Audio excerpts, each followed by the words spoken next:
when I go home, I see how people are overweight, they're unhealthy, they don't know what they're doing wrong. And, what they're doing wrong is eating the carbohydrate that we all grew up on.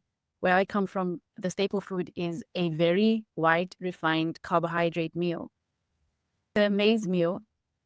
And it's very common in Southern Africa. Every country has their own name for it. In Zimbabwe, we call it strala. If you're Shona, you call it Sadza. In South Africa, they call it bak.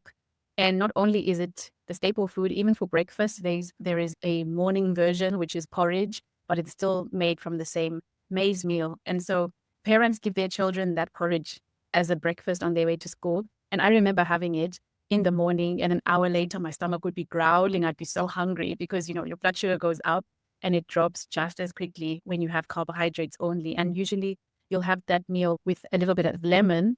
And so there's absolutely no fats. It's just carbohydrates. And because we're so emotionally attached to our cultural foods, people eat that from the day they can swallow solid food to the day they die. And everyone is in poor health. And I think that's the biggest culprit. Also, rice and potatoes are a very big part of the culture. So whether you are the richest of the rich or the poorest of the poor, your diet is carbohydrates, especially in Africa. And so me eliminating that, people seeing how I am thriving, I hope will inspire them to think about it.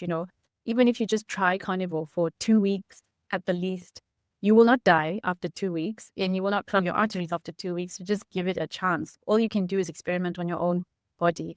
And, you can go to the doctor and the doctor will tell you, don't you dare try this diet. But sometimes you have to take matters into your own hands, especially if what you've been doing isn't working.